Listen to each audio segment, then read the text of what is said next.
बिहार में आरक्षण को लेकर पटना हाईकोर्ट ने नीतीश सरकार को बड़ा झटका दिया है। हाईकोर्ट ने गुरुवार को ईबीसी, एससी और एसटी के लिए 65% आरक्षण को खत्म कर दिया है। बिहार सरकार ने पिछड़ा वर्ग, अत्यंत पिछड़ा वर्ग, अनुसूचित जाति और अनुसूचित जनजाति के लिए आरक्षण की सीमा को 50% से बढ़ाकर 65% कर दिया था। अब इस फैसले को हाईकोर्ट ने रद्द कर दिया है। इस मामले में गौरव कुमार व अन्य के दायर याचिका में पटना हाईकोर्ट ने सुनवाई की। हाईकोर्ट ने सुनवाई का फैसला 11 मार्च 2024 को सुरक्षित रख लिया था, जिसे आज सुनाया गया है। चीफ जस्टिस के वी चंद्रन की खंडपीठ गौरव कुमार व अन्य याचिकाओं पर लंबी बहस हुई थी। राज्य सरकार की ओर से महाधिवक्ता पीके शाही ने बहस की। उन्होंने कोर्ट को बताया था कि राज्य सरकार ने आरक्षण इन वर्गों के पर्याप्त प्रतिनिधित्व नहीं होने के कारण दिया था। राज्य सरकार ने ये आरक्षण अनुपातिक आधार पर नहीं दिया था। यूजी 2024 की परीक्षा और इसके रिजल्ट को लेकर विवाद जारी है। इस बीच सुप्रीम कोर्ट ने नेशनल टेस्टिंग एजेंसी की उन याचिकाओं पर प्रश्नकारों के नोटिस जारी किया, जिसमें मामले से जुड़ी याचिकाओं को उच्च न्यायालयों से सुप्रीम कोर्ट में स्थानांतरित करने का अनुरोध किया गया है। सुप्रीम कोर्ट ने सुनवाई के दौरान कहा कि हम ये समझ रहे हैं कि यह एक गंभीर मामला है, लेकिन इसकी विस्तार से सुनवाई 8 जुलाई को करेंगे। फिलहाल काउंसलिंग पर रोक नहीं लगेगी। कोर्ट ने नीट यूजी 2024 को रद्द करने के अनुरोध वाली याचिका सहित अन्य याचिकाओं पर राष्ट्रीय परीक्षा एजेंसी, केंद्र और अन्य से जवाब मांगा है। दिल्ली के मुख्यमंत्री और आम आदमी पार्टी के राष्ट्रीय संयोजक अरविंद केजरीवाल की जमानत याचिका पर दिल्ली की अदालत ने फैसला सुरक्षित रख लिया है। जमानत पर बुधवार को सीएम केजरीवाल के वकील ने दलील रखी और उन्होंने कहा कि सीएम को हिरासत में रखे जाने का कोई मतलब नहीं है। वहीं ईडी की तरफ से पेश हुए अतिरिक्त सॉलिसिटर जनरल एसवी राजू ने जमानत याचिका का विरोध किया है। नीट पेपर लीक को लेकर सरकार एक्शन मोड में आ चुकी है। बिहार आर्थिक अपराध इकाई के एडीजे हैया हसनैन खान को दिल्ली तलब किया गया है। गृह मंत्रालय और शिक्षा मंत्रालय की तरफ से हसनैन खान को मामले की जानकारी देने के लिए बुलाया गया है। पटना से पेपर लीक के मास्टरमाइंड अमित आनंद को गिरफ्तार भी किया गया है, जिसने इस बात को कबूल किया है उसने पेपर लीक किया था। पेपर लीक के बदले छात्रों से 30 से लेकर 32 लाख रुपए लिए गए थे। बिहार ईओयू ने अभी तक नीट पेपर लीक मामले में 60 से ज्यादा लोगों से पूछताछ की है। साथ ही 13 लोगों को गिरफ्तार किया गया है। छात्रों से भी पूछताछ की गई है। इस बीच पेपर लीक करवाने वाले अमित आनंद ने अपने कबूलनामे में कहा है कि वह पहले भी पेपर लीक करवाता रहा है। उसने कहा कि सिकंदर नाम के एक जूनियर इंजीनियर ने उसके साथ उसके पास के 4 अभ्यर्थी भेजे थे, जिन्होंने एग्जाम से एक रात पहले क्वेश्चन पेपर आंसर रटवाए गए हैं। पुलिस ने इन सभी को गिरफ्तार कर लिया गया है।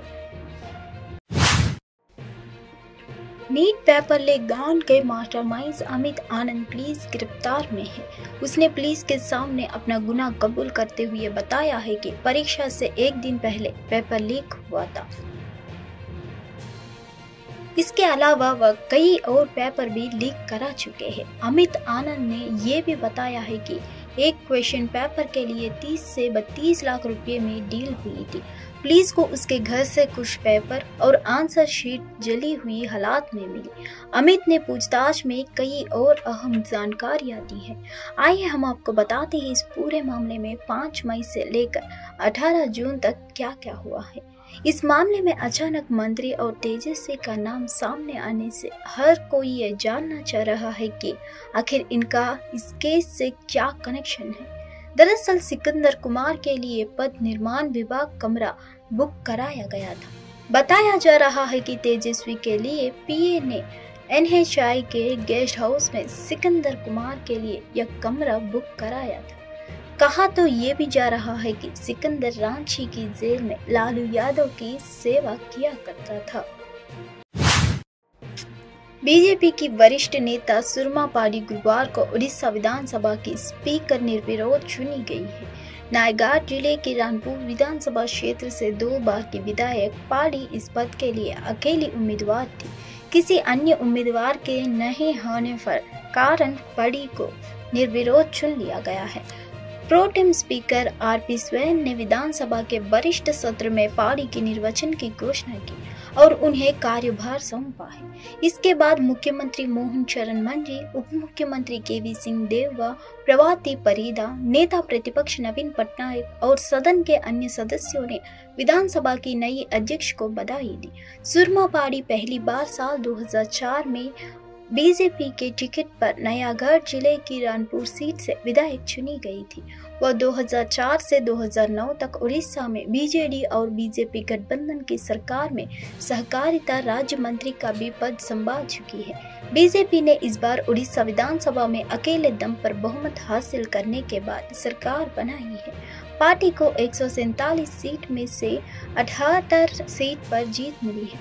बीजेडी के पास 51 विधायक है, कांग्रेस के पास 14, मार्क्सवादी कम्युनिस्ट पार्टी के पास 1 विधायक है, जबकि 3 विधायक निर्दलीय है।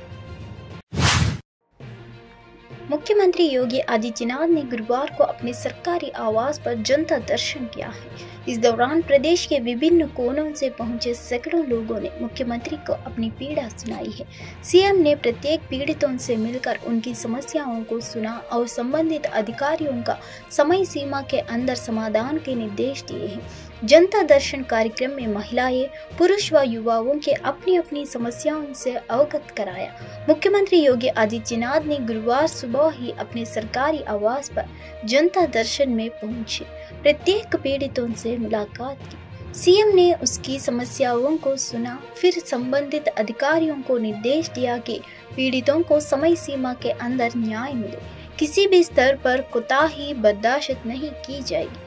जनता दर्शन में पुलिस की प्रताड़ना से संबंधित शिकायतों पर मुख्यमंत्री ने गंभीरता से लिया है। बोले कि पीड़ितों के प्रति पुलिस संवेदनशील रहे और स्थानीय स्तर पर ही सुनवाई सुनिश्चित होती रहे। वहीं उपचार के लिए आर्थिक सहायता के प्रार्थना पत्र भी आए, जिस पर मुख्यमंत्री ने कागजी कार्रवाई कर मरीजों को आर्थिक सहायता उपलब्ध कराने का निर्देश दिया। जमीन पर कब्जे की शिकायत को लेकर आए पीड़ितों को भी सीएम ने आश्वस्त किया कि कहीं भी ऐसा नहीं होने दिया जाएगा। सीएम ने अधिकारियों से कहा कि जमीन कब्जा की शिकायत पर सख्ती बरतते हुए इस पर अंकुश लगाया जाए। वहीं युवाओं ने भी अपनी समस्याओं से मुख्यमंत्री को रूबरू कराया, जिस पर उन्हें भी त्वरित समाधान का आश्वासन मिला। सीएम ने सभी प्रार्थना पत्रों का समय सीमा के अंदर निस्तारण कर पीड़ितों को त्वरित न्याय दिलाने का भी निर्देश दिया है। हरियाणा की राजनीति में एक समय ऐसा था जब लाल परिवारों की तूती बोलती थी। देवीलाल, भजनलाल और बंसीलाल राजनीति के लिए ये तीनों लाल अपने अपने समय के हरियाणा के मुख्यमंत्री रहे। इन तीनों लालों की राजनीति के बाद हरियाणा में मनोहर लाल के रूप में छोटे लाल आए और प्रदेश के करीब 9.5 साल तक मुख्यमंत्री रहे। बसपा ने अब उन्हें केंद्र सरकार में ऊर्जा, आवासन एवं शहरी विकास मंत्री बना रखा है। किरण चौधरी और उनकी बेटी श्रुति चौधरी के बुधवार को भाजपा में शामिल होने के साथ ही राज्य के इन तीनों लालों के परिवार अब मनोहर लाल के नेतृत्व में भाजपा में सक्रिय हो गए हैं। प्रदेश के पूर्व मुख्यमंत्री मनोहर लाल ने हरियाणा की राजनीति में चौथे लाल के रूप में अपनी मजबूत पहचान बनाई। मनोहर लाल जब पहली बार करनाल से विधायक बनकर मुख्यमंत्री बने थे, तब उनके राजनीतिक विरोधियों ने उन्हें राजनीतिक का नवसिखियों खिलाड़ी बताया था। समय के साथ साथ मनोहर लाल की राजनीति परिपक्व होती गई। उसी का नतीजा है कि राज्य के 9.5 साल तक मुख्यमंत्री रहने के बाद मनोहर लाल प्रधानमंत्री नरेंद्र मोदी जी के मंत्रिमंडल में कैबिनेट मंत्री का स्थान पा चुके हैं। हरियाणा की राजनीति में सक्रिय रहते हुए मनोहर लाल ने सबसे पहले पूर्व उप मुख्यमंत्री एवं पूर्व मुख्यमंत्री स्वयं देवीलाल के परिवार को बसपा में शामिल करने का काम किया है। देवीलाल के छोटे बेटे रणनीति चौटाला रानिया से निर्दलीय विधायक बने और मनोहर लाल के मंत्रिमंडल में बिजली मंत्री का दर्जा प्राप्त किया है। हिसार लोकसभा सीट पर चुनाव लड़ने के लिए रणनीति चौटाला को रानिया विधानसभा सीट से इस्तीफा देना पड़ा। हालांकि रणजीत चौटाला हिसार लोकसभा सीट से चुनाव हार गए हैं, लेकिन अब वे बसपा की सक्रिय राजनीति कर रहे हैं। खास बात यह है कि देवीलाल के परपोते दुष्यंत चौटाला की पार्टी बसपा के साथ गठबंधन करते हुए मनोहर लाल उसमें भी तोड़फोड़ करने में कामयाब रहे। हरियाणा की राजनीति में अब पूर्व मुख्यमंत्री एवं केंद्रीय मंत्री मनोहर लाल ही राजनीति के चाणक्य और पीएचडी माने जाने लगे हैं। पहले यह डिग्री पूर्व उप मुख्यमंत्री भजन लाल के पास हुआ करती थी।